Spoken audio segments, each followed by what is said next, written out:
Sveikos! Čia PTP pasidaryk tai pati grožio dienoraščiai ir aš Rimantė Kulvinskytė. Šiandien su jumis kalbėsiu apie plaukų garbanojimą be karščio. Kaip žinia, žnyplės tikrai nėra pats geriausias jūsų plaukų draugas ir ypač jeigu juos dažote, kaip aš, tikrai reikia progų surasti juos pasaugoti. Taigi aš noriu šiandien pasidalinti su jumis savo bene mėgstamiausių plaukų garbanojimo būdu, kurį vadinu Marilyn Monroe garbanas. Nežinau, ar garbanas idealiai atrodo taip pat kaip Marilyn Monroe, bet šis metodas tikrai atkeliavęs iš 6-5 praėjusio amžiaus dešimtmečių. Juo naudodavosi ponios ir aktorės kino ir tikrai turbūt pamačiusios, kaip galų gali atrodys rezultatas, prisiminkite, kad kažkur tai jau tikriausiai girdėjote apie tai. Kaip jau minėjau, žnyplių šičia tikrai nereikės. Vieninteliai dalykai, kurių mums prireiks, tai yra putos plaukams. Arba kažkokia kita fiksacijos priemonė, man patinka putos, nes jos neapsunkina plauko. Tada segtukai, kokius jūs tik naudojate, krūva segtukų, vanduo ir plaukų džiovintuvas. Taigi pradedame nuo to, kad plaukus ištepame putomis. Visą laiką patarčiau plaukus tepti fiksacijos priemonėmis ir tada juos iššukuoti prieš darant ką nors. Nes jeigu ištepsite po to, plaukai atrodys kaip makaronai. O dabar vienodai paskirstysime putas po plaukus šukomis.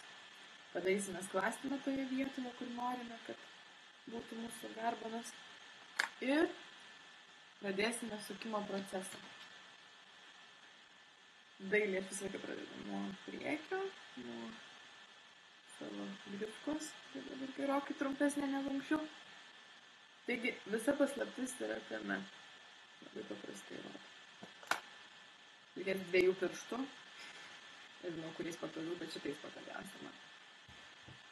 Imate pirštus ir aplink juos apsukote sruogą. Pirštų galiukais prilaikote, nepaleidžiate galiuko ir gaunasi tokia rožytė. Čia kadangi trumpa sruoga, nelabai matyti. Matysiu dar kad. Rožytę prisegame, toksai grožis.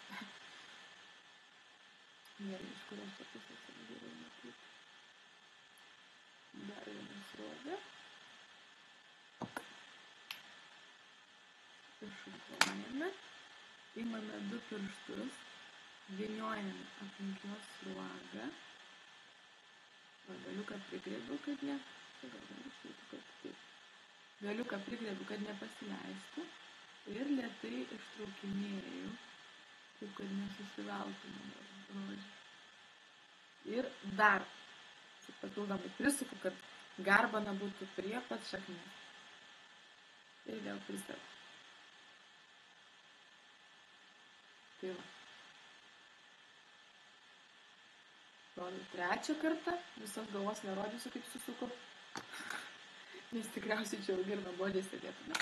Galiu pasakyti, kad šitą būdą atradau tuomet, kai pradėjau filmuotis televizijose. Kaip žinia, ten labai dažnai plaukai garbanojami ir jie tikrai labai nukenčia.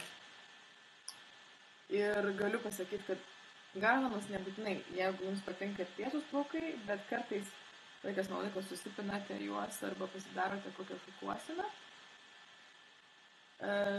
Visą laiką patarčiau šukuotis garbanotus plaukus, nes visi pinimai, visos šukuosinos atrodo dailiau ant garbanotų plaukų. Todėl, kad atrodo žymiai puresnis plaukas būna tiesiog atrodo daugiau žymiai storesnis kasos, viskas dailiau. Ką dar galėjau pasakyti apie šitą būdą?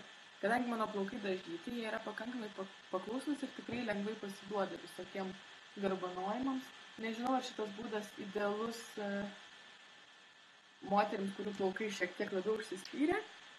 Galbūt irgi tinka. Tiesa, jums reikės palaikyti šitos plaukus šitaip susuktus tikrai ne valandą. Man kartais užtekdavo ir pusvalandžio, priklauso, aš nežinau, nuo plaukų nuotaikos. Žinote, sakoma, kad tu negali kontroliuoti pasaulio ir visko pasaulio su gyvenimu kontroliuoti ir plaukai buvo sugalvoti būtent tam, kad įrodytų šį teiginį. Taigi, nerodo jums, kaip aš suku visą galvą, netrukus pasimatysim. Na štai, visa galva jau susukta, atrodo kaip toks viščiukas arba mėnulis. Dabar pereiname prie kitos stadijos, tai yra vanduo. Jeigu garbanotus plaukus, kaip sakyti, šlapius plaukus, jeigu garbanosite ir, pavyzdžiui, susisukite visiškai šlapius su suktukais nakčiai, bent jau turite kažką panašaus į šitą kupetą kaip mano ant galvos, tai atsibūsite ryte dar su šlapiais plaukais ir prastai išsimiegojusi. Tai todėl aš visą laiką patariu garbanoti tik tai sausus plaukus, juos šiek tiek susidrėkinus. Tai čia yra mano gėlių purkštukas, kuris gali pasitarnauti ir grožiui. Vos sudrėkinu plaukus. Gana. Gaunu šiek tiek rasos. Įsivaizduokit, taip kaip perūką perytumėt, kad nebūtų šlapi. Jeigu baiminatės, kad jums nepavyks susigarbanoti ir dar kažką, galite dar truputį užmesti plaukų lako, dar viršaus. Ir paskutinis žingsnis – plaukų džiovintuvas.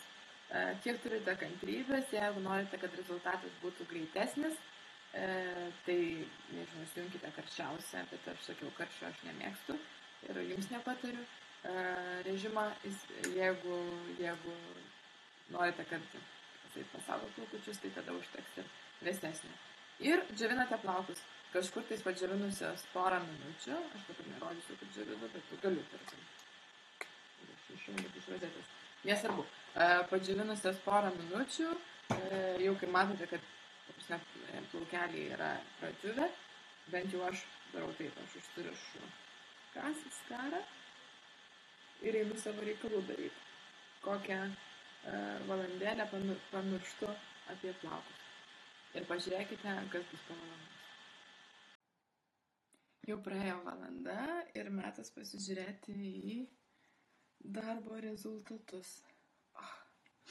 Kaip viskas čia atrodo. Pažiūrėsim, ar pavyko man susisukti. Štai. Bent jau krivka tai neblogai susisuko. Šiaip tai visą laiką, kai taip susisukau garbanas, visi manęs klausia, kokiu būdu aš čia banguojuosi ir tos plaukus. Ir visi labai nustemba, kai pasakau, kad čia jokių žnyplių nebuvo. Kaip matote, garbanas iš tikrųjų dailios, labai stambios, kaip jūros bangos. Plaukų iškart daugiau atrodo. Oi, segtukai krenta.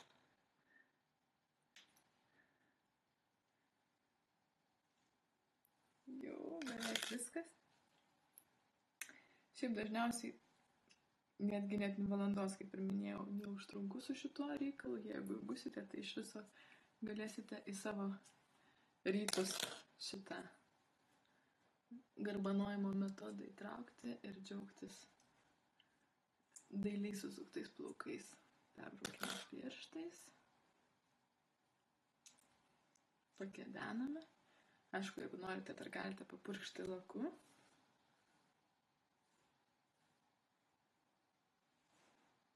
Viskas. Baigta. Jokio karščio, sveiki plaukai, gražios, didelės bangos ir, manau, gatvėje išgirsite tikrai komplimentų, arba ne gatvėje, arba pačios galėsite žiūrėti save ir džiaugtis, kokios esat gražios. Tai ką, iki kito video. Ačiū, kad žiūrėjote ir nepamirškite, kai kas nors paklaus, kaip jums sekasi, pasakykite, žinau, kaip išgražėjau. Iki.